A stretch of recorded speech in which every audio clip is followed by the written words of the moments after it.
আমরা ডেকে নিচ্ছি দক্ষিণ চব্বিশ পরগনা পূর্ব জেলার জেলা কমিটির সদস্য এবং অল ইন্ডিয়া শিল্পী সংসদের দক্ষিণ চব্বিশ পরগনা সভাপতি মাননীয় সুদীপ প্রামাণিক মহাশয়। মাননীয় সুদীপ প্রামাণিক মহাশয়কে তার মূল্যবান বক্তব্য বলার জন্য অনুরোধ করছি।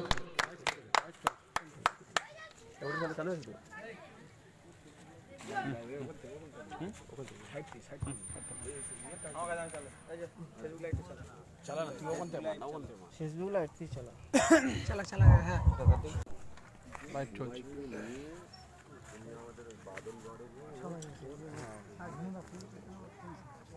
ঝুমটা তো আসবে প্রত্যেক মিটিংয়ে দেখছি মানে ঠিকঠাক ক্লাস হচ্ছে অ্যাটেন্ড করে। भारत माता की জয়, ভারত মাতা কি जय আজ অত্যন্ত ভালো লাগছে। আমি একটা সময় শুরুর দিকে এই মন্ডলের অবজারভার ছিলাম, তারপরে এই বিধানসভার অবজারভার। তো শঙ্কর তখন জিএস ছিল, তার আগেও সেই সময় থেকে এই মন্ডলে জিএসও ছিল।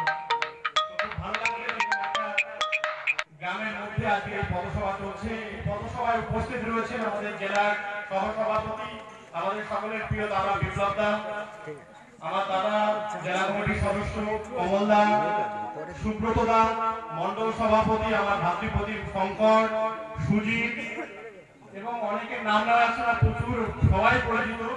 সবাই যারা রয়েছে প্রত্যেককে আমার অন্তর থেকে যথাসম্ভব বা যথাযোগ্য সম্মান জ্ঞাপন করছি। দেখুন, এই আটনয় অন্যায় প্রতিবাদ সভা চলছে, আটনয় অন্যায় কর্মসূচি চলছে সারা বাংলা জুড়ে, সারা সমস্ত বাংলার গলিতে গলিতে আমরা এই কর্মসূচি করছি। সেই কর্মসূচির সমস্ত জায়গায় আমরা দেখছি জনজোয়ার চলছে।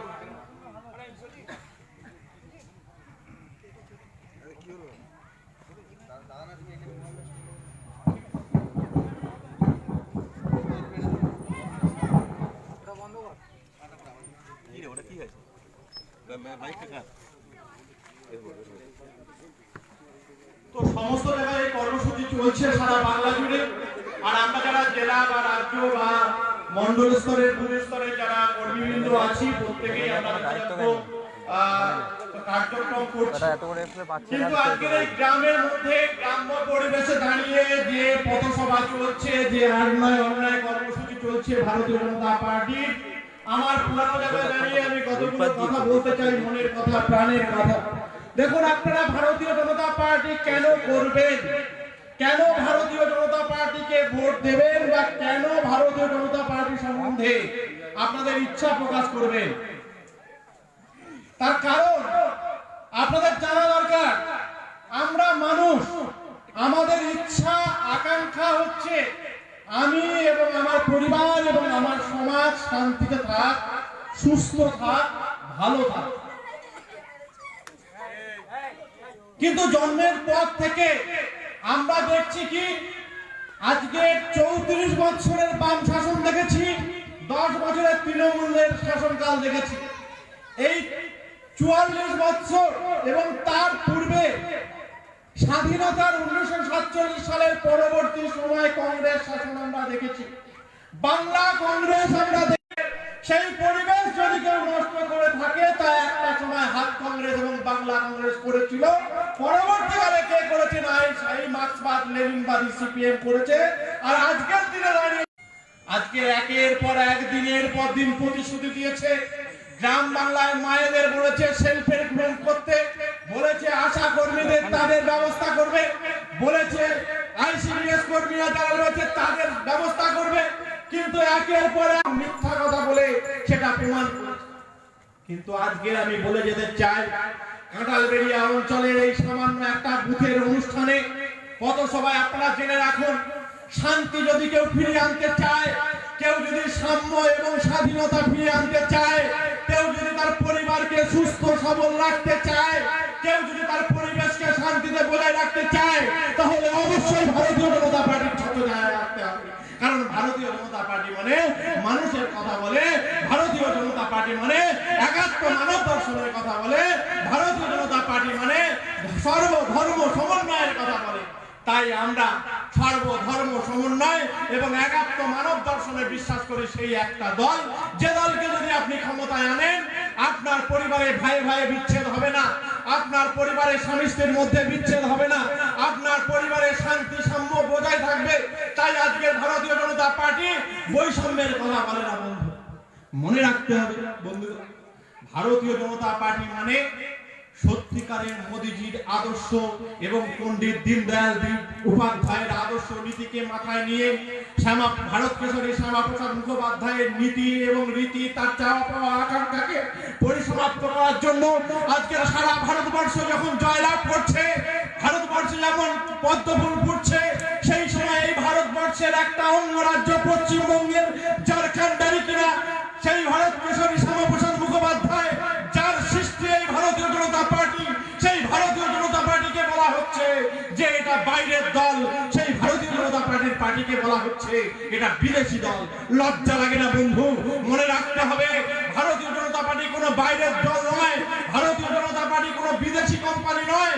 তৃণমূল কোম্পানি একটা হচ্ছে ভাইপো পিচি ভাইপোর কোম্পানি, কিন্তু ভারতীয় জনতা পার্টি বিশ্বের দরবারে এক নম্বর দল। আর অত্যন্ত আমার ভালো লাগে এই কারণে যে আমি এমন একটা দল করি যে দলটা জাতীয়তাবাদের কথা বলে, যে দলটা দেশপ্রেমের কথা বলে, যে দলটা ভারত মাকে ভারত মাতা বলে স্লোগান দেয়, আর যে দলের সৃষ্টিকর্তা স্বয়ং পণ্ডিত দীনদয়াল উপাধ্যায় এবং শ্যামাপ্রসাদ মুখোপাধ্যায়। শ্যামাপ্রসাদ মুখোপাধ্যায় কে আমরা সবাই জানি, বাংলার বাঘ স্যার আশুতোষ মুখোপাধ্যায়, তার সুযোগ্য সন্তান হচ্ছে শ্যামাপ্রসাদ মুখোপাধ্যায়। তাহলে সেই রকম একজন ব্যক্তিত্বের সৃষ্টিকারী দল কখনো আর যাই হোক বন্ধু, সেটা বিদেশি কোম্পানি হতে পারে না, সেটা বিদেশি পার্টি হতে পারে না। তাই এই জাতীয়তাবাদী দল করি বলে আমি এবং আমার পরিবার আমরা গর্বের সহিত বলতে পারি ভারত মাতা কি জয়। তাই আপনারা সবাই শুনে রাখুন, ছোট ছোট কতগুলো পলিটিক্স সমস্ত জায়গায় হয়। 2 কেজি করে চাল পাওয়া, 2 টাকা কেজি করে চাল, গম পাওয়া, রেশন কার্ড পাওয়া। আমরা যারা গ্রামের মানুষ, আমরা যারা গ্রামে বাস করি, আমি প্রথমেই বলেছি শান্তি আমাদের ধর্ম, আর সমাজ সুস্থভাবে বাঁচবে এটাই আমাদের আশা আকাঙ্ক্ষা। তাই সমাজকে শান্তিতে রাখতে শুধুমাত্র কতগুলো জিনিস মনে রাখতে হবে। মোদিজি যেদিন 2014 সালে যেদিন ভারতবর্ষের মসনদে বসেছিলেন, সেদিন তিনি সংসদে মাথা নত করে প্রণাম করে বলেছিলেন, আমি ভারতবর্ষের 130 কোটি মানুষের সেবক মাত্র। তাই সেই ভারতবর্ষের সেবক যিনি ভারতবর্ষকে জগৎ সভায় বিশ্বের দরবারে শ্রেষ্ঠ আসন নিয়ে আসছে, সেই দিনের সেই স্লোগান মনে পড়ে বন্ধু, যিনি আমাদের পরম পূজনীয় স্বামীজি বলেছিলেন ভারত আমার জগৎ সভায় শ্রেষ্ঠ আসন লাভে। আর সত্যি 2020 সালে এসে ভারতবর্ষ বিশ্বের দরবারে শ্রেষ্ঠ আসন নিচ্ছে। তাই শ্রেষ্ঠ আসন গ্রহণ করার জন্য আপনাদের সবাইকে তাকিয়ে থাকতে হবে। আজকে মনে রাখুন, একটা মানুষ ধরুন মনে করুন আমি একজন ব্যক্তি সুখদেব প্রামাণিক, আমার বেঁচে থাকার জন্য কি কি দরকার? আমার বেঁচে থাকার জন্য দরকার একটা বাড়ি, আমার খাওয়ার জন্য দরকার চাল, রান্নার জন্য দরকার গ্যাস। যদি আপনি দেখুন আমি সুখদেব প্রামাণিক, আমার বেঁচে থাকার জন্য একটা বাড়ি দরকার, কে বাড়ি দিচ্ছে? মোদি কি বাড়ি দিচ্ছে? প্রধানমন্ত্রী আবাস যোজনায় বাড়ি দিচ্ছে। আমার বেঁচে থাকার জন্য খাওয়ার চাল দরকার, 2 টাকা কেজি করে কে চাল দিচ্ছে? প্রধানমন্ত্রী চাল দিচ্ছে। কে গম দিচ্ছে? কে চিনি দিচ্ছে? প্রধানমন্ত্রী দিচ্ছে। আমার বেঁচে থাকার জন্য অন্ধকারকে আলোর দিকে অন্ধকার সময় আলো দেখার জন্য সেই এলইডি বাল্ব কে দিচ্ছে? প্রধানমন্ত্রী নরেন্দ্র মোদী দিচ্ছে। আপনার মায়েদের এই কাঠের উনুনে রান্না করতে হয়, চোখে জল পড়ে, সেই চোখের জল নিবারণ করার জন্য বিনা পয়সায় গ্যাসের কানেকশন কে দিচ্ছে? প্রধানমন্ত্রী নরেন্দ্র দাস মোদী দিচ্ছে। আপনি বলুন, আপনার এই গ্রাম বাংলায় অনেক মায়েরা এখনো লজ্জায় শৌচকর্ম করতে পারে না, প্রাতকর্ম করতে পারে না। তাই প্রাতকর্ম যাতে বাইরে না করতে হয়, তাই তার জন্য শৌচাগার কে দিচ্ছে? আপনার আমার প্রধানমন্ত্রী নরেন্দ্র মোদী দিচ্ছে। আপনি বলুন, শুধুমাত্র বাথরুম দিয়ে, বাড়ি দিয়ে এবং গ্যাস দিয়ে, এলইডি বাল্ব দিয়ে আর চাল দিয়ে ক্ষান্ত থাকেননি। আপনার পরিবারের বেকার যুবক যুবতী যারা আছে, চাকরি পায়নি, তাদের লোনের ব্যবস্থা করছে।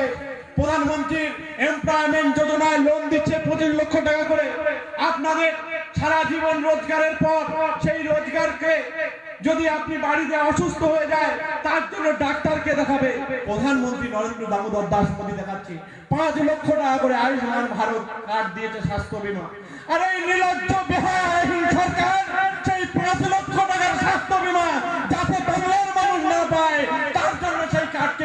দেয়নি বাংলায়, তাই লজ্জা লাগে এবং ভিক্ষা জানান আপনারা।